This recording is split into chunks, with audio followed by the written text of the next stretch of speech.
Hello and good day, and you're welcome to another edition of the Turf on Dove Television. And I want to say a very big thank you for joining us yet again on a beautiful, beautiful Friday. And I want to say welcome to another month. It's the month of April. We're looking forward to Easter celebration. I pray that we'll have the blessings of Easter in our homes in Jesus' name. All right, last week and the week previous, we've been discussing about something that has caught our attention, talking about government agenda and the people. And of course, that is still the continuation of what we'll be having on the show today. If it's the first time tuning in on this program, let me quickly say that you are just about at the right time listening to the Christian political talk show that you have never seen before. On the show, we have talked about so many issues that has brought about insights from experts, from government offices to private practices, and submissions that will move our country forward. On this show, you get to know about politics. On this show, you get to know what is happening in government, people who is responsible for what, and what is the way forward. And that is what this show is all about. Welcome on the Turf, your Christian political talk show. I'm most privileged to be your host on this show. My name is David Ayodeji Kasali. All right, before we go on a break, let me quickly say this. I remember the story of Solomon. I remember the story of Solomon when the Lord elected him. The Lord made him king. And then one day he gave the sacrifice to the Lord. This story you can find in 1 Kings chapter 3. And when he gave the sacrifice, he was sleeping at home, and then he met with the Lord. The Lord asked him, Solomon, what can I do for you? Solomon asked something in return. I mean, if Solomon were to be a typical Nigerian, you know what he would have asked for. But instead, he asked for the wisdom to lead the people.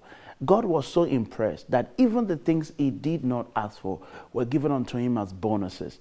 If God was so impressed about what Solomon asked, and what it asked was the wisdom to lead the people, to make the people of God feel comfortable, to make the people of God, to give them the kind of government that they will and their children will speak of for generations yet unborn. If that impresses God, I'm very, very sure this also will impress God. We're talking about our government and the agenda that this present government has got for us, all of us, and how it affects us. And that is what we'll be discussing. I brought today a guest who is a former secretary, permanent secretary in Lagos State. And she is going to be dissecting the issue, government agenda and the people. And of course, when we come back on that break, we will be going to our discussion segment, of course, where we continue our topic of discussion, where we are talking about followers' expectation and reality. What are we expecting from the people we have elected in different offices, from the federal to the state, and what is the reality on ground? Matching the reality with our expectations, we are going to draw our submissions at different spaces, different quarters, to be able to put our minds to things that we should be looking forward to. When we come back, of course, I'll be introducing my guest, and of course, we'll be going into our topic of discussion. I want to say a very big thank you again for joining us. After this time out, we'll be going to discuss with our guest the topic of discussion that we have for today. Please do not go anywhere, and I want to encourage you, please follow us on social media. Our handles are there displayed on the screen, where you can make your voice heard by contributing, asking questions, or even making inquiries about this program. When I come back, I'll introduce our guest to you. Don't change the dial. Don't go anywhere. It's Still the Turf on Dove Television. I'll be right back.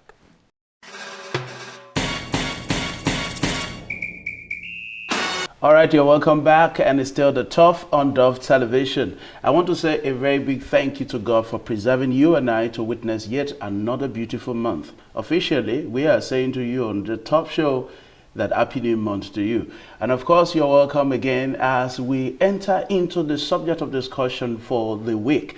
If you joined us last week, we started by talking about government agenda and the people. That continuation is on today. And of course, I'm not alone in the house. I'm talking about our leadership analyst in the house, our specialist in leadership studies, Dr. JMO Ekundayo. Doctor, you're welcome on the Turf again. Yeah, thank you, David. And our esteemed viewers, we welcome you again. And we believe it's going to be an exciting time. Amen. How's been your week, sir? Yeah, fine, great, right. Great. All right, yeah, we are going to be doing this with our special guest. And who is my special guest on the Turf today? And I'm talking about a woman of valor, a woman of power. She's been a source of inspiration to many other women. And of course, it's not just restricted to sex or anything, but it's also talking about the impact that we are making in the political sphere. I'm talking about the former permanent secretary to Lagos State government.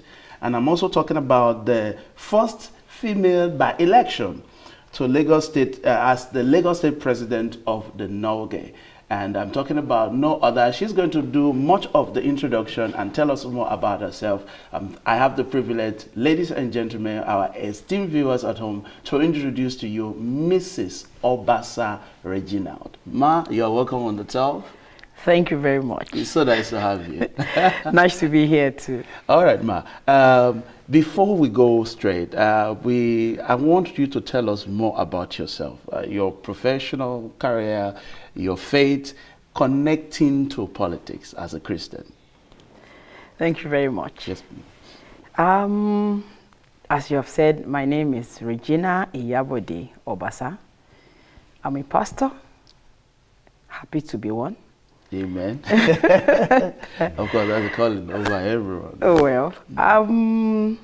In the course of being on this planet Earth, I went to school, Christ School at Duikiti. I'm happy to be alumni. Always so happy. If I might interject, pastor with mission. I'm a Baptist pastor. Okay, Baptist, okay. Yeah. Okay.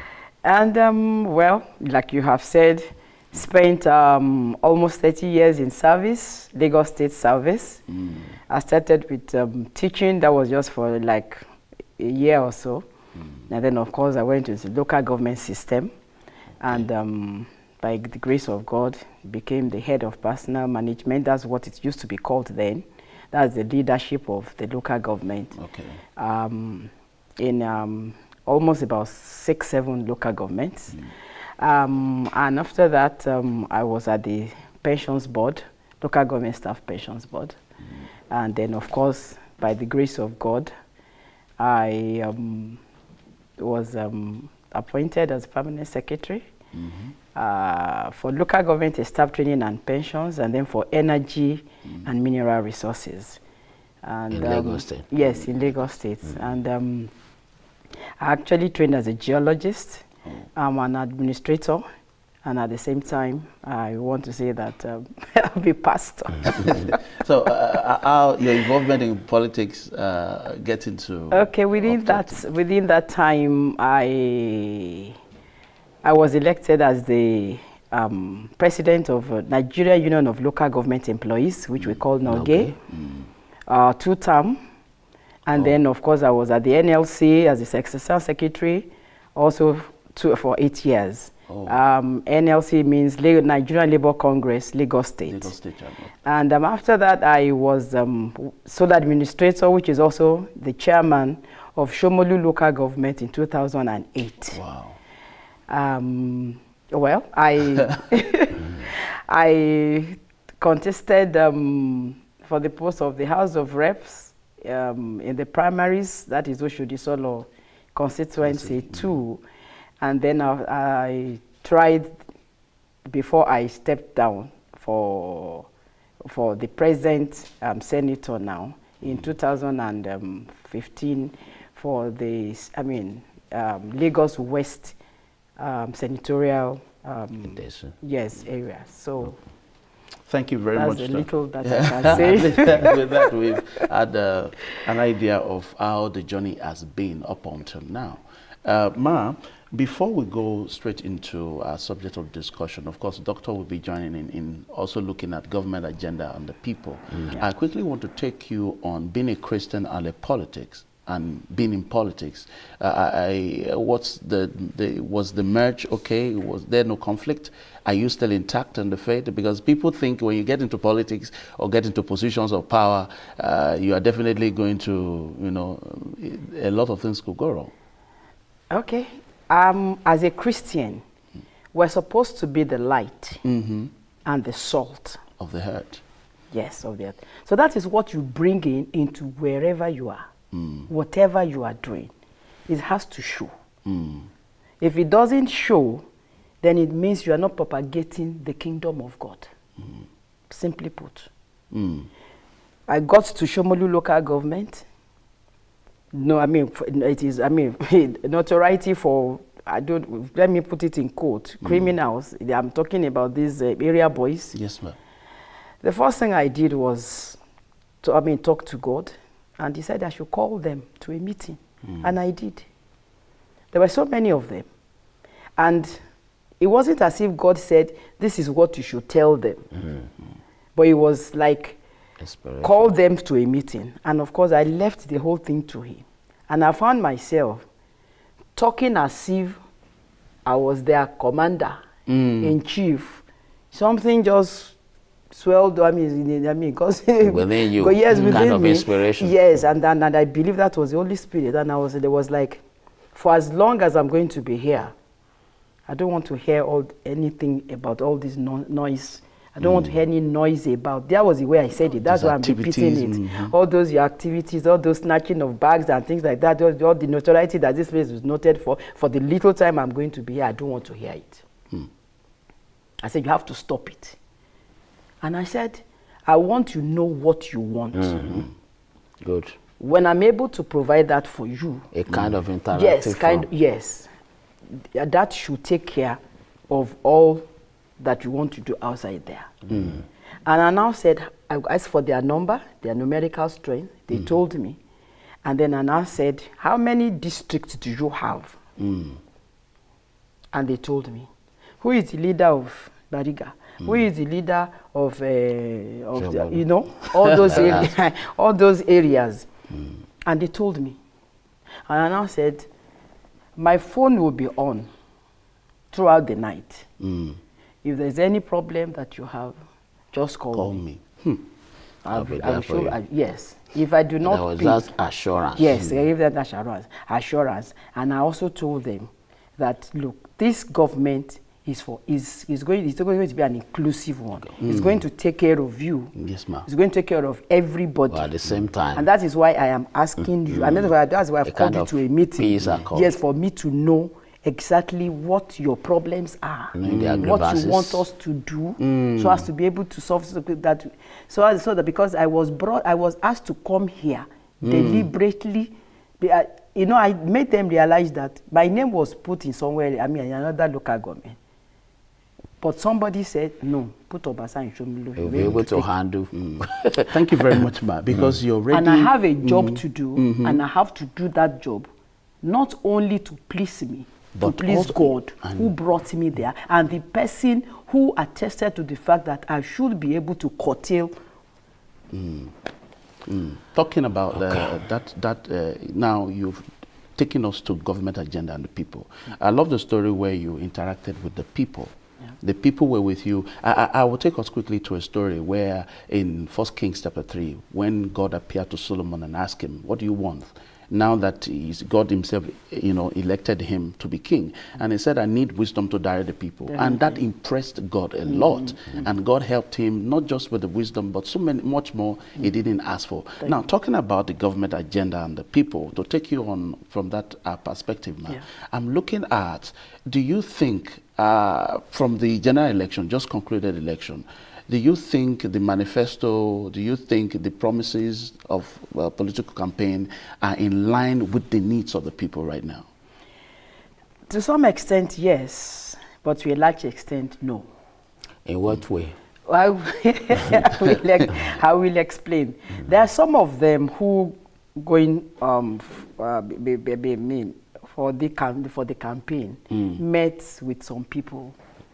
And then I've kind of asked for some of the things that you want to do. Some people even met with people within the, within the service and things like that. But a lot of people didn't. So they just have their own agenda. They have what they believe maybe would sell to the people. Some is like what they believe will sell. And some is like, what exactly do we need? Now, taking it from there, let me just say this. Assuming you are elected into a position now, and normally there's something that is celebrated, I think it started from one American president, the first 100 days in office. Okay. Like the first 100 days in office, assuming you are there, you know, what do you think you will, I wanted to put you in a kind of a corner, but I think you will From your come own perspective. you know, you have been at the union headship for 8 years, like, I mean, for 8 years, 2 times, you know, what that will bring impact, that will make the people feel that, oh, there's a government, there's a new government coming. Maybe you know, like that. So let me tell you what I did as Norgay president. Maybe that will help. Like within 100 days, that yes, immediately maybe, people, yes, we have a new leader. Maybe that will okay. happen. In the union, before my own tenure, Yes. Norgay, I'm narrowing it to Norgay. No, that's Nigerian Union of No, for yes, local government employees. When they elect their leaders, they don't see their leaders until the next 4 years when they want to either re-elect him or her. They will see. Or he's not, I mean, no, he's not. He's only when, probably when they need the people to do aluta. What do I mean by aluta? That is if they want to go on strike, or they want to ask government for something and whatever. So that's it. But when I came in, I told them initially, because it was like they actually asked, I mean, begged me to come and take the leadership. I want to be modest. That was exactly what happened. They came to me. I told them, I'm not in for this union, whatever. Leave me alone where I am. I'm already at the head of local government. I don't need anything from you. So it's not. They said it's not about that. They had to go to as far as all the 6 geopolitical zones, bringing in people who were HPMs at that time to convince me, because I was already also HPM. I was like, no, I don't want anything to soil my career. And they said, no, there was nothing like that. I said, okay, let's go ahead. All we had then left was 2 weeks to the election. And I sat down, I prayed, and I called some of them. What exactly is the problem that you want me to come and solve? Fix. They told me. And I now looked at it and said, okay, how do I now solve this problem? And I went to God, and the idea started coming. The first thing was that I told them, we are going to use scientific measures, ways, process, to solve our problems.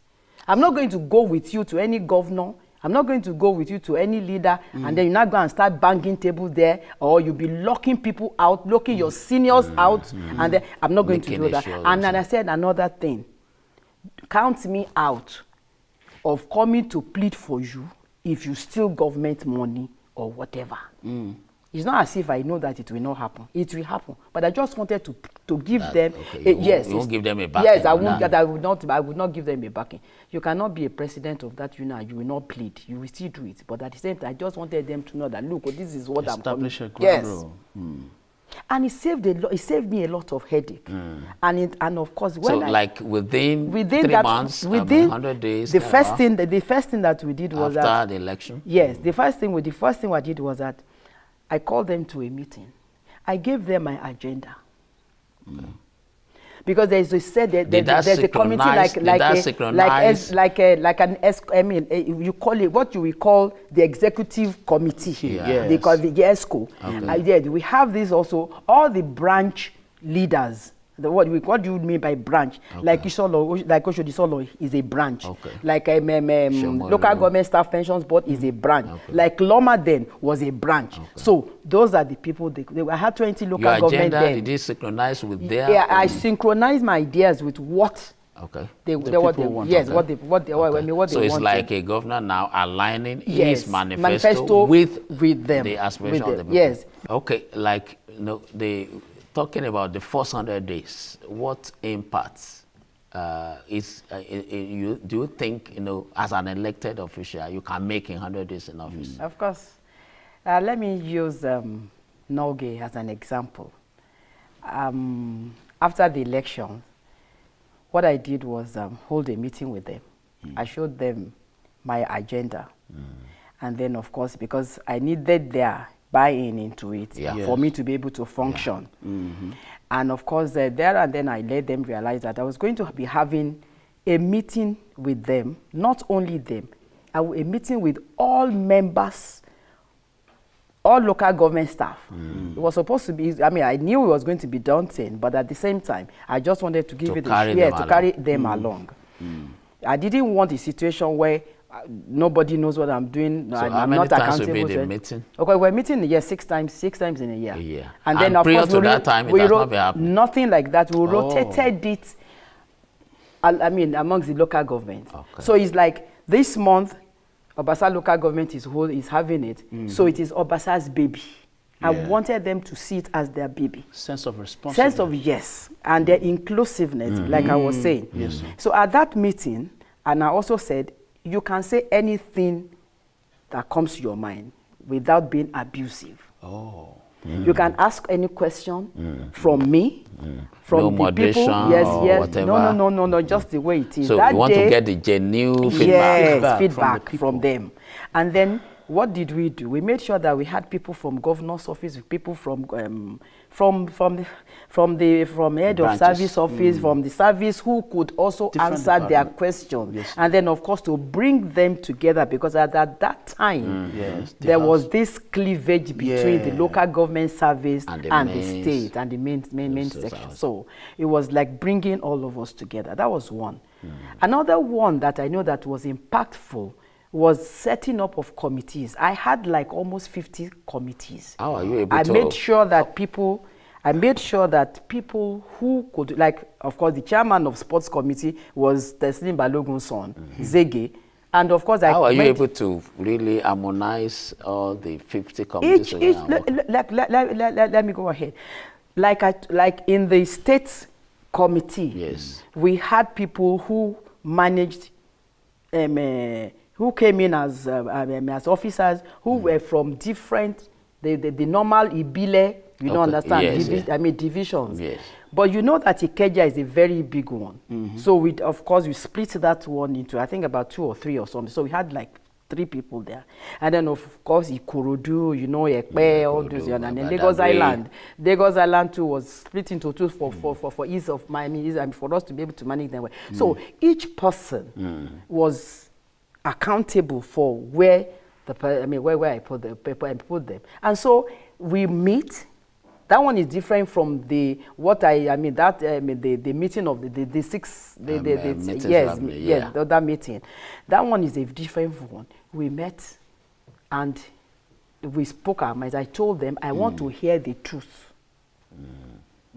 So The within 100 days, of Within- course, there was a kind of impact. There was to a the kind local of level. impact, because let me give you one that was also very, very impactful. We called that one education. When we went for our interviews and exams, most people failed because we didn't know how to answer questions. Then we didn't even know what to read. So from that, we were able to inform government, and government was now able to let us know where their questions will come from. That was impactful. It didn't come within the 100 days. It came like, I think, about But the after second the or- series of yes, after meetings, the series of with meetings, all the with kind all of, feedback together. coming. So they now feel that, okay, if you are going to write exams, exams. Okay, in that civil service book where like that is even bigger than the Bible or whatever, that you have to, that you let us know, so things like that. Now, taking the Nogi experience back, you once contested to go for the Senate, Senate. House of Rep, yes. And House of Rep. Now, assuming you won, and you were eventually maybe sworn in like that, within 100 days, how can you make impact as a On a larger legislature? scale. Let me tell you what my campaign, whatever was. Because some people have just won election now. Let me tell you what. 2 major things that spurred me into the issue of this the senatorial whatever. Just 2. Number 1 was the issue of the local governments. We have 37 local council development areas now, which are with running. 20 local government areas. Which are running. In Lagos State. But officially, legally, you know what I mean. And then the second one was that Lagos should be given a place of importance.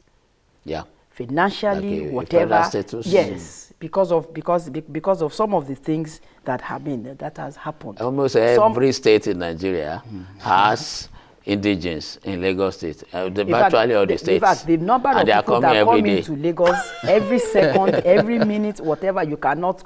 I don't know until we probably put a gate. Yeah. So, if you're a federal legislator, what can you do in that perspective? I can bring in to bear. In 100 days? Yes, if my friendship with people whom we worked together. Yes, ma'am. As a Lagos State president, we met with other people from the states. When you were from federal. And then, of course, those people too have one or two people that we could talk to. Yeah. Because when we were talking about, let me just put that one, just one of them, the local government autonomy, it wasn't only you. It wasn't only me. It wasn't only those of us in Lagos that were just, talking about it. We had to meet with people. We had to meet with obas. We had to meet with emirs. We had to meet with politicians too. We had to meet with elder statesmen and things. So to let them know, which we actually carried out. So let me tell you, see, this issue of making laws and whatever in the Senate or in the House of it, you can't just wake up one morning and just decide that you want to do it on your own. You cannot. That is where your relationship comes in. That is where personal skill, whom you have to meet, and then you have to be you see, some of this thing has to be intentional.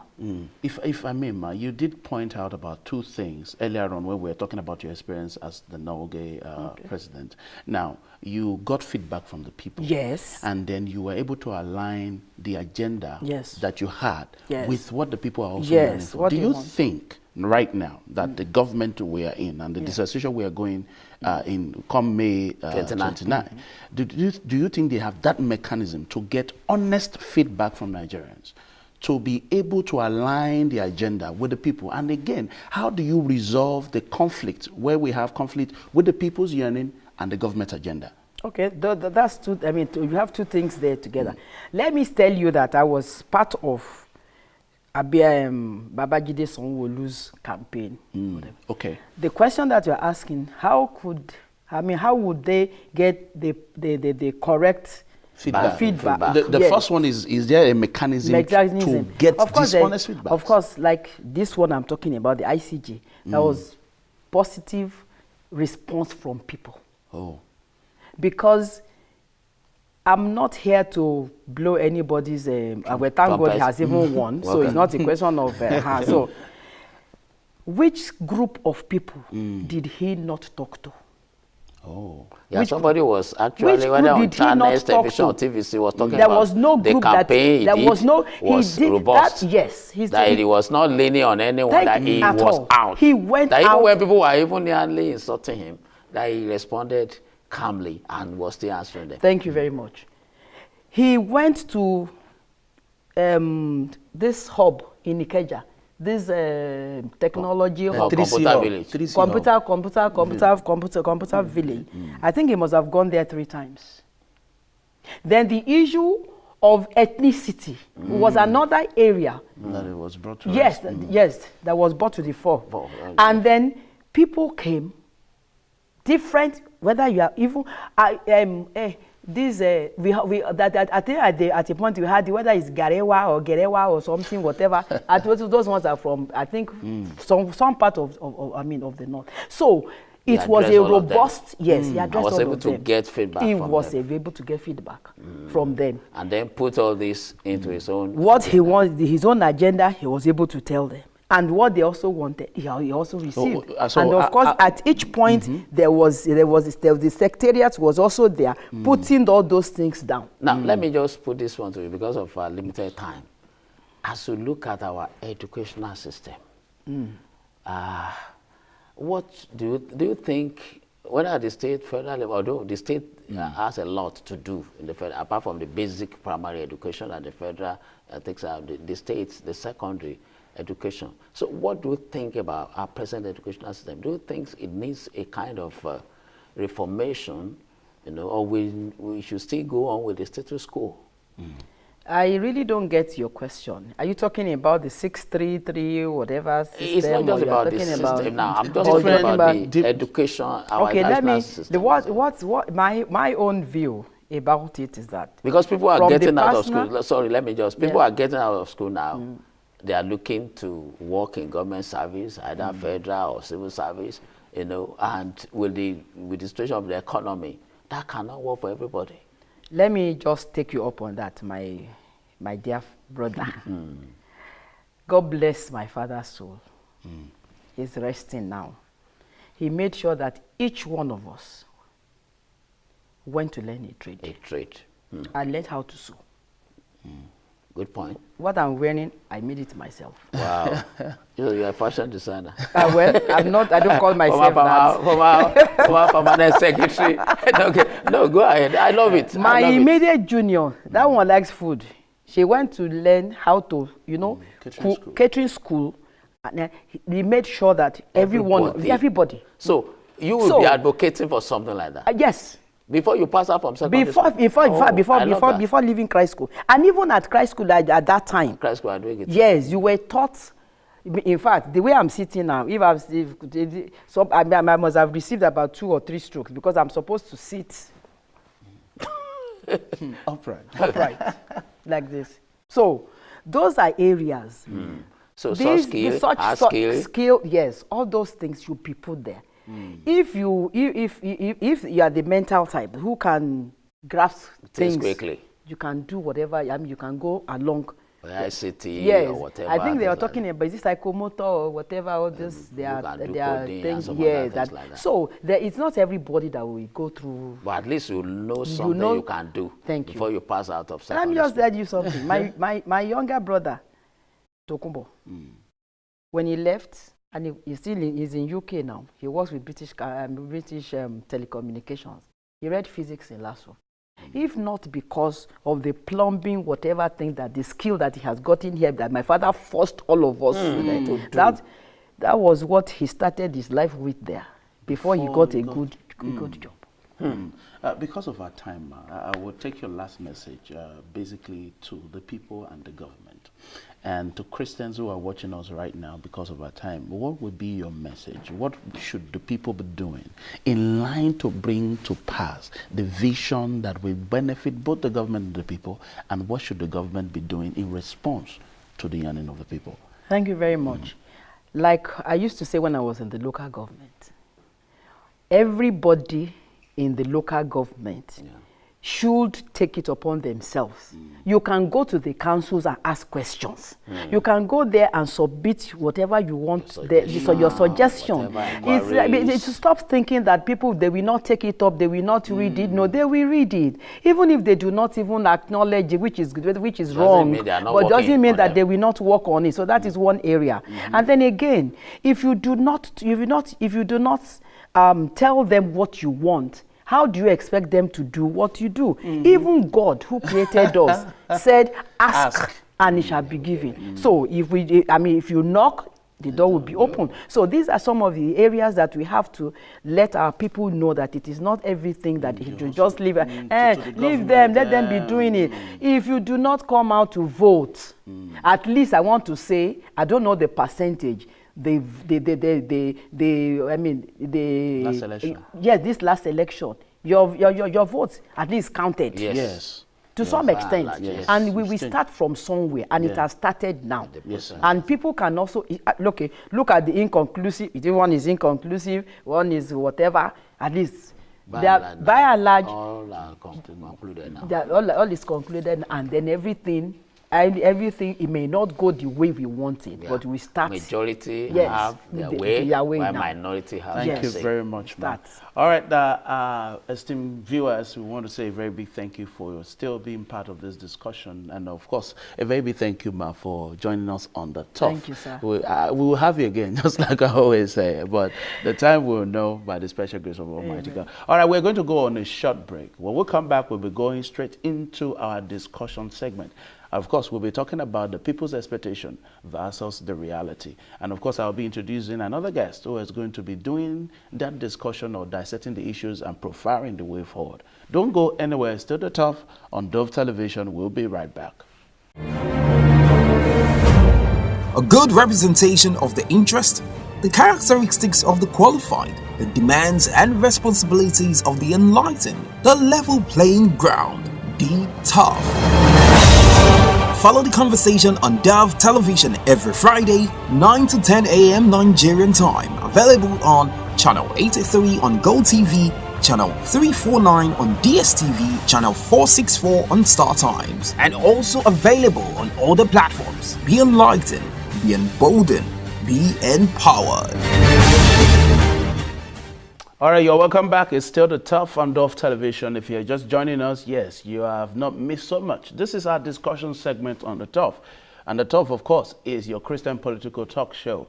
All right, on this segment, we are going to continue basically what we've been discussing since last week. And of course, what have we been talking about? We're talking about followers' expectations and reality. My expectation, your expectation, we are the followers. And of course, discussing that with us, of course, we have a guest alongside with, the in-house doctor who's already seated here. I have Mr.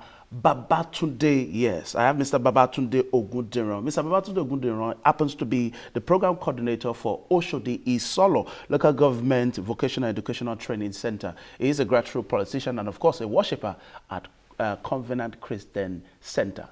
Hello, sir, and you're welcome to the talk. Yeah. Nice to have you. Nice having me here. All right. You're welcome. Thank you so much. Nice So- to be on the top. Yeah, nice to have you on the top. Well, I must ask you, how is the vocational training the coordination going, and how long has it been for you? It's been going fine. I've been there now for about 2 years. 2 years. And basically, I was bringing to public to revamp the place. The center program. was established by UNDP Okay. and handed over to the local government. Then at some point, the way our maintenance culture and things like that, Okay, so many things went bad. So I've been like So turnaround since the expert. 2 years now, you point to one of two things that since you've been on ground. Yeah, there are so many firsts. One thing again I've been able to do, Okay. get into the place, was actually to set a direction for the Okay, place. that's good. Basically, I had to review all the activities The in the operations, session, yes, operations, and and what I did basically was to actually chart a way forward. What did I do differently was to create a vision and a mission for the organization. that's Because whether you like it or not, vision is actually very important. And as a leader, that is actually what is actually very key.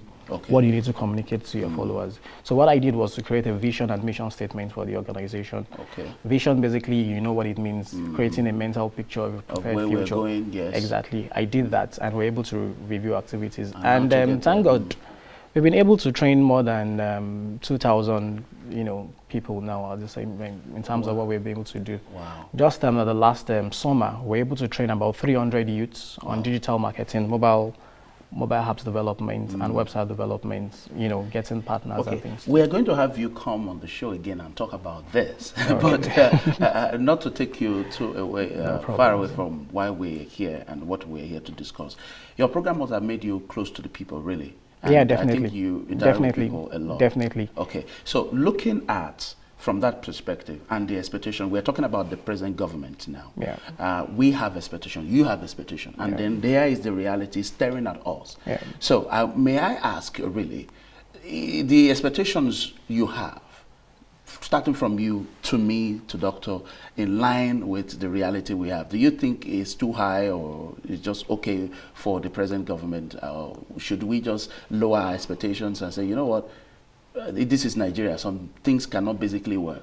Yeah, we don't have to lower expectations. And as Christians, it has happened before in the Bible, when a prophet actually said that by this time tomorrow, know. So if, for example, you... I like that angle. If by this time tomorrow, and somebody said they didn't believe in that, and they say, okay, you'll see it, but you won't partake out of it.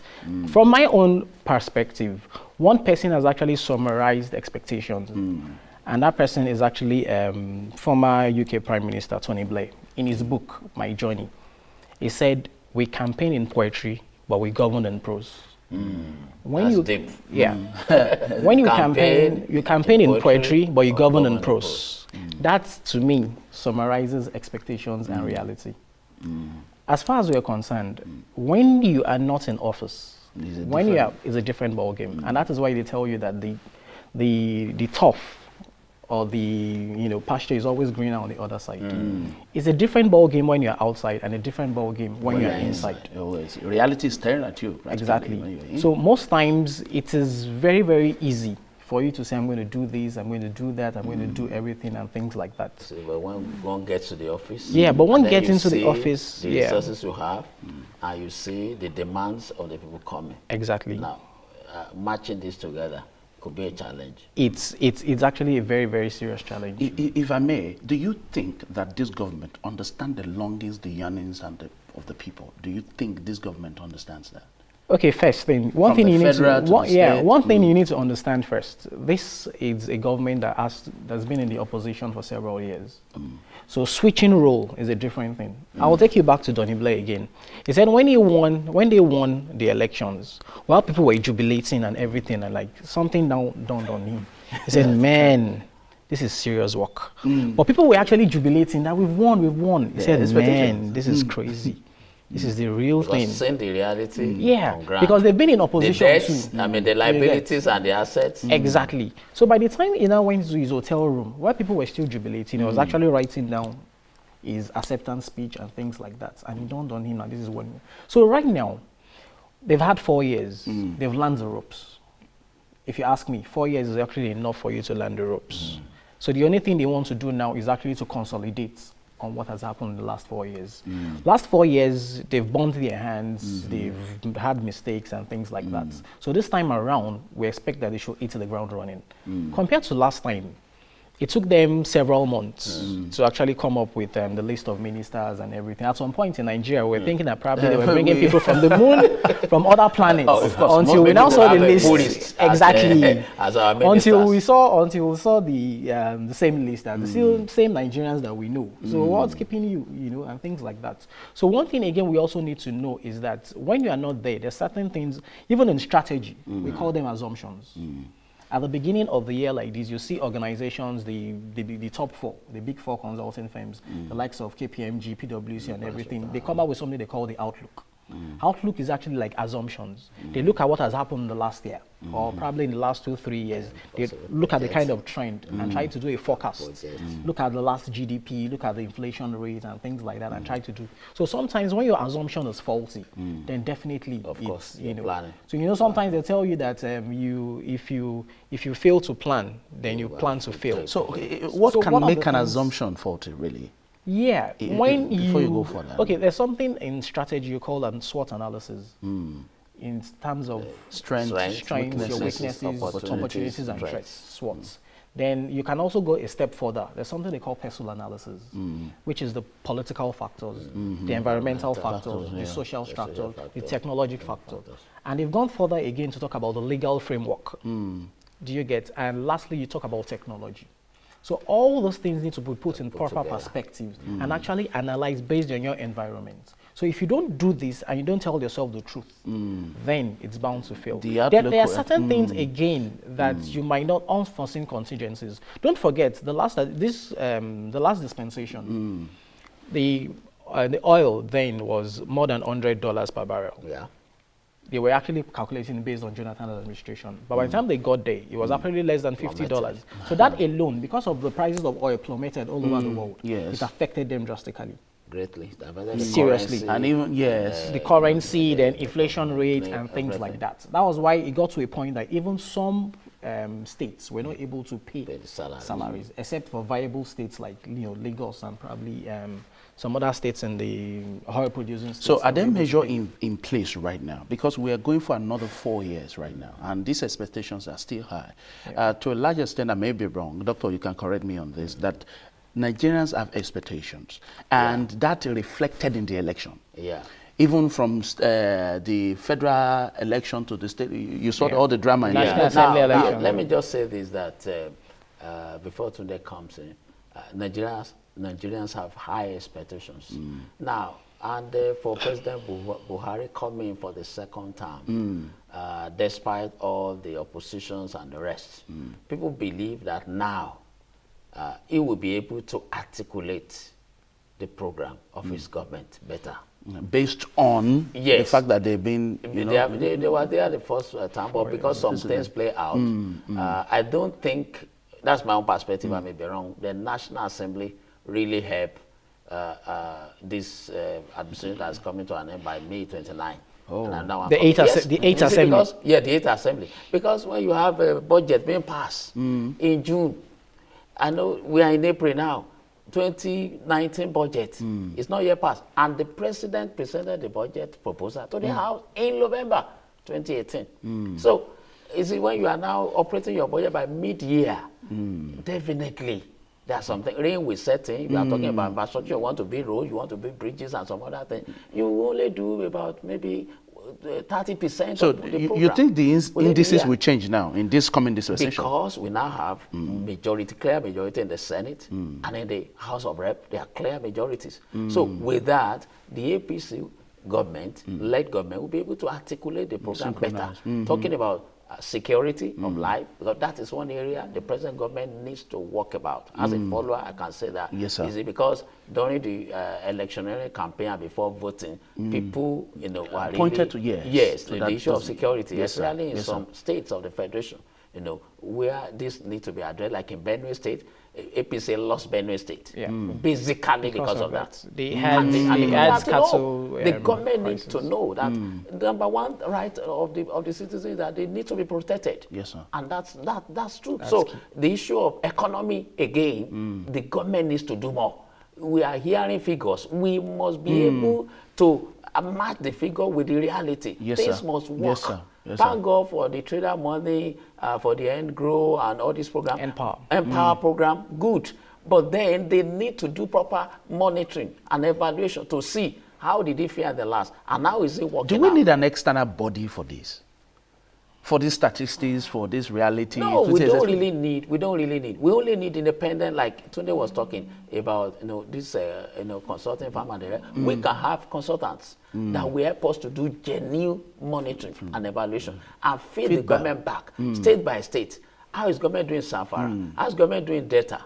How is government doing in Borno State? How is government doing in River State, your state, in Ekiti State, like that, and in all this program, genuine, that even those who are operating it will not even know anything about it, yes, and they will bring the report back, and then government can know what are the things that are working, what are the things that are not working in the first quarter of the year. Now we have moved to the second quarter of the year now, so by so doing, they can do some reform, review, and then process back the system again, so that it could work. So the expectations of the people are high. I mentioned security. I mentioned economy. Then infrastructure. Power, most very key. Power, especially. Now, we have the Minister of Power, Works and Housing speaking the other day and says that there are states in Nigeria where, electricity is stable. And some people came out to say, Minister, it is not so. That's not the reality. So. Now, Nigeria, but the reality is a lot is being done in the power sector. Yes, sir. A lot is being done. We have to give credit to that. But people are not feeling it. A lot of power are being generated, but not really getting to distribution. Not really getting to distribution. So we need a lot of work to do in that area. And I want to mention the last one before I leave, is the issue of agro-allied production. I'm not just saying about agro-allied production. Now, for instance, let's take cashew, for instance. I read in the papers it was selling $500 per ton in the international market before. But now it's $1,600. Wow. Cashew can grow anywhere in Nigeria. And we talk about oil power, we have rice. We can do a lot with agro-allied processing. I'm happy now the Federal Minister of Agriculture was talking about the need now to begin to process, to do some processing for cashew locally in Nigeria. Instead of just exporting the raw cashew, we'll be able to add value, make more money from there, and then provide employment from there. Mr. Dude, let me take you on this before we round up on this segment. It is important to check the reality that is on ground, the economic outlook of what we have presently. Now, my question is simple, that do you think the expectation of followers can turn to manifestation in the next 4 years? In this, or would you, let's say like a prophet, look at some of these departments, look at some of these areas, like economy, like education, like this, and health, and say, oh, you know what, I think in the next 4 years, this is able to turn into full manifestation and people can have the manifestation of whatever the government has promised, or against the ones that you think, you know what, in the next 4 years, I think the process is going to be longer than the government has promised. What's your take, and which area are you looking at? Okay, my take first is one thing is actually very key, like I said, in terms of infrastructure, which is actually power. If we want to do anything to work in Nigeria, we need to try as much as possible to fix power. If we fix power, then all other things can actually, be in place. Then secondly, we need to know that Nigeria, before we discovered crude oil, it was really an agro-based economy. So kudos to the late sage Obafemi Awolowo. Built OAU with cocoa money. Do you get the Premier Hotel? Yeah, was built with cocoa. You must have it. Now Obafemi Awolowo. Yeah, I said it. OAU was built with cocoa. So we need to look inward, and there's something in economics which is called the comparative advantage. The comparative advantage, whether we like it or not, is agriculture. So we need to look inwards and see how we can maximize that. So that, because with agriculture, we'll have more jobs. We have employment for people. I think you're on the same page. So those are the kind of things that we need to actually look on. The cashew that you talked about, for example, in cashew, you can make wine from cashew. Wow. You can you can make wine from cashew. You can make juice from cashew. Then of course you can make cashew nuts. So when you look at even cashew alone, if you look at the value chain, it can create a lot of employment for people. Now when we now talk about oil palm production too, you now have a lot of there are a lot of things as far as we're concerned. So these ones are not, in a nutshell, going to be capital intensive or time consuming in the part of the government. You think the government should focus on this? Yeah, the government, what I'm saying basically is the government can create an enabling environment. And one thing the government has been able to do that they should consolidate more is about this CBN Anchor program, which they should encourage more people. And really, in terms of agriculture, I think they've done a lot. For now, the last report says that even we had the largest producer of rice in Nigeria at the moment. So I think we just need to do more of those things, and we don't have to import things. And when we produce, Nigeria is more of a consuming nation. Because we consume a lot, it affects our currency. But if we continue to do a lot of production and we export, then Naira can be very, very strong. That's great. On this note, I think we're going to draw the curtain, unfortunately, but we'll still have this conversation. I mean, we are still going to talk about expectations, followers' expectation, my expectation, your expectation versus the reality that is on ground. And what is your take? How are you getting back to the government? How are we putting all hands on deck to make sure that we move on to the next level? On this note, we're going to be drawing the curtain on the top for this week. It's been a great privilege to be here. And of course, it's another beautiful month. I want to say a very big thank you to Mr. Today. Yeah, thanks for having me around here. In fact, we should have you again. No problem. Thank you. I'm proud, you, sir, and I know that the sky is just the starting point. Exactly. And thank you for what you're doing at the grassroots. I'm hoping to see you again. But in at the top. Yes. Sure. At the top, Most definitely. On this note, we'll be signing out. We have our social media handles right there displayed on the screen, of course, where you can feedback, ask questions, and of course, you can send your inquiries via the email that's also displayed on the screen for you. On this note, I'm saying a very big thank you for your time, for joining us, and of course, from Doctor to all our viewers at home, we're saying God bless you and thank you very much. Until we see you again next week, by the special grace of Almighty God, we're wishing you the best, and we are saying God bless you and bye-bye for now.